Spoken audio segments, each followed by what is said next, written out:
Hi, Schneider. Hey. Just wondering, following or spinning off the comments from Ernie yesterday pertaining to the fact that the Jays would be the best team in baseball right now, I'm just wondering, do you keep tabs on those kind of comments at this point in the series and to make sure no one gets too ahead of themselves, or what do you do? Adam fills me in on some of these comments, I think anything these guys are saying right now, they've earned, and I think that they truly believe it. It's kind of like when Ernie said, I love our chances in the ALCS when we were down 3-2. I think that's what they genuinely believe, and I love their confidence.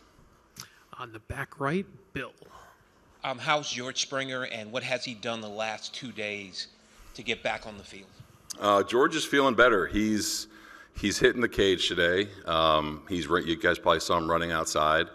He hit off the machine velocity, and we're kind of just seeing how he responds from that. So I think better than he expected to feel, better than we expected him to feel, which is saying a lot. And just trying to juggle right now how he's going to feel in about 30 minutes after doing that stuff, and what's best for him and what's best for the team. So I think if he's not starting, there's a definite chance, if he can pinch hit, I think he'll be ready to do that. So I'm juggling a lot right now to kind of see how everything unfolds and who else it affects. But Georgie's made some significant progress. Could you talk about what he means to this team, and especially when you miss him in the lineup? Yeah, he's had an unbelievable year, and I think that he has done a phenomenal job of kind of setting the tone for us, not just at the plate, but kind of in the clubhouse, and keeping tabs on guys. It's been fun to watch him. It's been really fun after a tough year last year for him and us. The production is the production, but I think kind of how he goes about his day-to-day with everyone in there is just as important. A few rows up, Ben. Hey, John, just hiding back here. Just wondering with Vladdy, how do you view the idea of protection with him? Like, is it guys ahead of him in the order getting on base so that they can't intentionally walk him, or is it guys behind him to create that threat of damage? I think it's both. You try to build a lineup to where guys will be on base for certain guys, and then what is their offensive profile like? Is it contact? Is it damage? I think Vlad is going to be pitched how Vlad is going to be pitched, no matter who's in front or behind him. And guys have done a good job of getting on for him. So that's kind of how we view it. I think guys, if it's Nate hitting in front of him, or if it's Bo hitting, whoever's hitting in front of him, I think they understand that they're probably going to get something to hit. You know what I mean? Because he's standing on deck, and then it is kind of important who's behind him too. You know what I mean? So we've seen the bat be taken out of his hands. So you got to have guys that can do some stuff behind him. A bit further to your right, Shy. Hey, John. Hey. A couple things. First, with Vladdy, the ability that he's shown throughout the postseason to not chase damage, not try to force a moment, but just be patient. How have you seen that evolve for him? The ability to just kind of hunt the pitch and get it, and not try to expand to try and create something. I think that he's always kind of been that kind of hitter, and this postseason has been pretty remarkable in terms of power and strikeouts, lack of strikeouts and not a lack of power, so I think it's a good hitter being in a good rhythm, There's always a fine line with. I feel like a lot of people think of Vlad and they think of home runs. I think of Vlad and I think of a hitter that hits the ball so hard he's going to hit it out of the ballpark. So when he's at his best, that's what he's doing. And last time Tommy Edman hit right-handed against Trey as opposed to left-handed. Just what do you read into that, and how does that maybe change game planning for him? Because you're obviously assuming he's going to be left-handed, but then he's turning around. Yeah, we weren't sure. I know he's done that before in his career against some righties with kind of similar pitch profile and pitch mix. So we weren't sure what he was going to do. We kind of had a plan A and a plan B. It doesn't change much, but I think it kind of changes where we're positioning everyone. You know what I mean? Because there's not that much batted ball data that says Tommy Edman versus righties. So you're trying to maneuver that as best you can too. Up front of your left, John. John, good to see you again. Likewise. Maury, the Roz and Mocha Show. We've talked so many times about how incredible Blue Jays fans are, but I didn't know if you knew this, and I want to get your take on this. It is so awesome that back in Toronto, upwards of 30,000 fans are going to Rogers Centre to watch the games on the big screen, and there's the roar of the crowd every time you guys do something awesome. What is your take on how cool that is? It's pretty remarkable. I've seen the videos, and it's nice that we have a dome, and it's not raining or cold, but to see that, well, I mean, we feel that. You know what I mean? We feel that out here in LA. Just we understand what it means to the city and the country, and I think it's just remarkable. There's watch parties, and then there's watch parties. That was awesome. We're thrilled that we're going back there to play. We still got to focus on tonight's game, but the fans kind of become a part of you. And you want to kind of do that for them too. We'll stay here with Daniel. Thank you. Hi, John. Hey. Talking with Bobby Shedd last night, he said that he sees Andres Jimenez as a big game player. Yeah. Would you agree with that? That's part one. And number two, how proud are you of Andres knowing everything he's been grinding this year with injuries and yeah. that he's faced? Oh, man, I couldn't agree more. I mean, Himmy, I say it about Himmy. To me, this is like the biggest compliment you can give a guy is he's a baseball player. He understands situations of the game. He understands how he can impact it. He's usually always in the right spot, defensively, kind of being the quarterback of the team out there. I've been really, really impressed with him and basically everyone, how invested and locked in they are to every at-bat and what that at-bat means. What do I need to do right now? So for Himmy, man, like when we acquired him, I was thrilled. I've admired him from afar when he was with New York and Cleveland, and I can see why, you know what I mean? And then just getting to know him, not just as a player, but to know him as a husband and a father and a friend and a teammate to these guys. He's so well respected, and he has battled. I mean, multiple injuries, and I think it's really cool that he's coming through in big moments right now because he's such a big part of our team.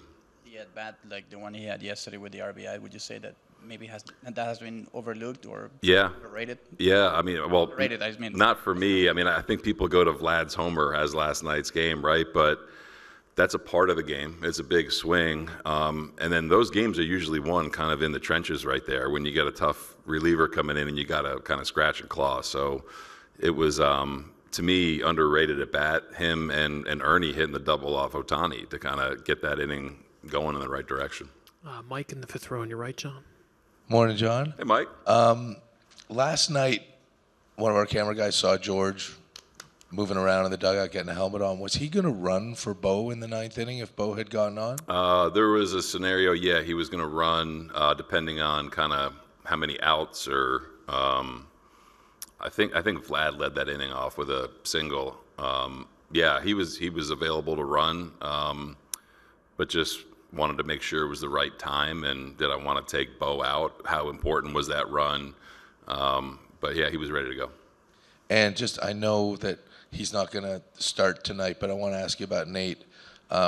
You're a career minor leaguer as a player. He was headed that way, right? For him to be 30 and in his first full season in the major leagues finally this year, to be leading off a World Series game last night, like, what does that say about the route he's taken and all the roadblocks along the way that he's been able to overcome? It's kind of fitting for our team, It's I couldn't be happier for him, really. Just it's a guy that was contemplating retiring, a couple years ago and has battled injuries and would probably have played every day on our team last year if he was healthy. So for him to stick with it and for him to understand that he's a major league player and believe that until he got his chance is phenomenal.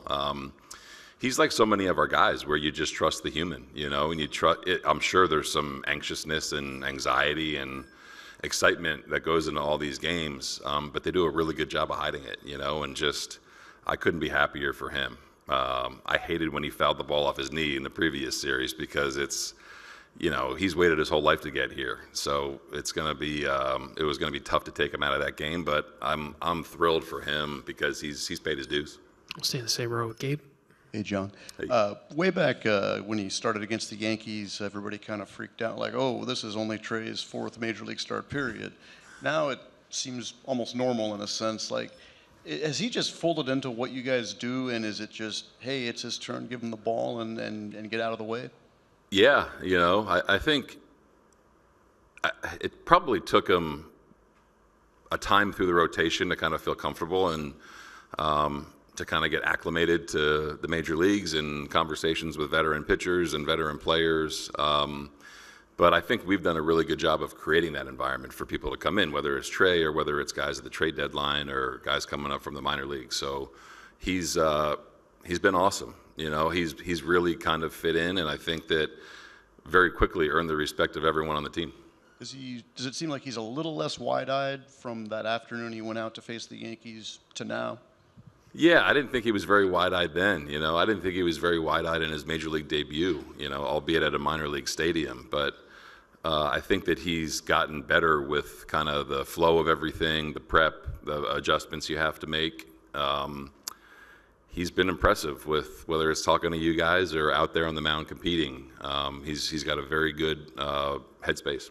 Fifth row on your left, Rowan. John, when you guys moved Bassett to the pen, what was that conversation like with him, and how have you seen him embrace that role? Yeah, I mean, the initial one kind of was, we leave him off the DS roster. That was kind of more physical, right? He was coming off an injury, and Chris is so great. I mean, the conversation was easy. It was, you're going to pitch out of the pen because we know you can be flexible. And he said, I don't care if you start me, I don't care if you close me, I don't care where you pitch me, I just want to pitch. So he's really gone up, in the circle of trust, if you will. His first outing was kind of a nondescript. We were down against Seattle, but I think he's earned the right to be in any spot. You know what I mean? It's not easy to do, but I think at this stage of the season, man, you just kind of trust people. Chris has been one of our best pitchers for 3 years, and we trust that the routine that is different won't affect him, and he's throwing the ball extremely well. Dave in the third row on your right. John, Max said a few days ago that Chris was a big recruiter of him to come here. And just how much has Bassett kind of been a part of the fabric of this team, and how has that helped him, you think, translate into the role you asked him to do even this fall, just because he's so all in to it was such a unique offseason last year for us, kind of knowing where we were going to be. Certain people, certain players, certain everything, right? And I think conversations that we had with Chris, were very, very important. They were productive, and I think kind of getting everyone going in the same direction, that probably helped him explain to Max what was going on here. But yeah, Chris has been a voice on this team for the entire time he's been here, and continues to be one even though he's in the bullpen, But he is. Our team is they're very similar, where they're very selfless. They don't care about if it's one guy one night or another guy another night. But Chris really exemplifies that. He'll do anything for the guys. Ron in the second row. Why do you think in the last year or so we've seen such a revival of use of splitters? I think going back a few years, I think certain people thought they couldn't throw it. They couldn't actually get their fingers wide enough. And I think, like anything, pitch design, has changed. And I think guys have figured out different ways to grip it. Like Gauze is different than Trey's. Trey's is different than Sir Anthony's. Yariel's is different than, they all hold it a little bit differently. So I think pitchers have just gotten to the point to where they understand that pitch works against certain swing types that are pretty prevalent in the league, and they've figured out ways to kind of manipulate to get the same action. Do two more on the sixth row on your right. Hey, John. I know Max kind of puts his headphones on around this time. Shane's kind of chatty as usual. What is Trey like for these kind of 2 hours before a start? He's pretty boring, he's usually playing cards with the guys. But I think once he kind of meets with Pete and the catchers, he's just very boring. He's very calm. You guys probably see him in between innings. Kind of takes a deep breath, kind of trying to stay present with where he's at. He's pretty boring, I guess is the best way to say it. Kind of just goes about his routine. He'll talk to guys. He won't bite their head off if they're trying to ask him a question or something like that, but he's just pretty steady. And have you thought about, given this ride for Trey, that his next regular season start could be the fourth day of the season against, I don't know who you guys played, but what that is going to be like after all of this kind of build for him, and then he's just going to be starting regular season. Yeah, it's going to be a big letdown. He's going to. I've been saying that regular season is going to be boring for me now. You know what I mean? Yeah, it's wild. You know what I mean? Just to throw a guy in where we did and to have bigger and bigger games every time he pitches has been pretty wild. So we'll think about that next year, but want him to stay focused on what he's doing. One row ahead. We're going to do two last quick ones because I know we're at time, but go ahead. Hi, John. Hey. Darby Schneider and Arnie Clemens said Scherzer is helping them out, in the dugout, and also his competitiveness and also a fighting spirit. Mm-hmm. What kind of impact on Scherzer presence have on the team? It goes a long way because he's been here quite a bit in this stage. Max talks to everyone, position players, pitchers, me, Pete, Donnie, DeMarlo. In his words, Max always says, I've navigated these landmines a lot and I know what to expect. I've stepped on landmines and I've avoided them. So I think that whatever situation may pop up in these games, he's very, very open to talking about it with everyone. And it's just a calming presence to have for our younger players. I think him and George really come into play here where they've been in these moments, and no matter if you're down 2-0 or down 3-0, how things can change, and just stay focused on what you're doing. And we'll go far back with Bradford. John, there's been a lot of attention paid to the ability of your hitters to avoid strikeouts. And, of course, this comes at a time in the industry where the last few years there's been a lot of talk about ways to get more balls in play in general. And from your perspective, how much intention was there to craft that style of offense for your team? And how much influence do you think that can have given the amount of success that you've had?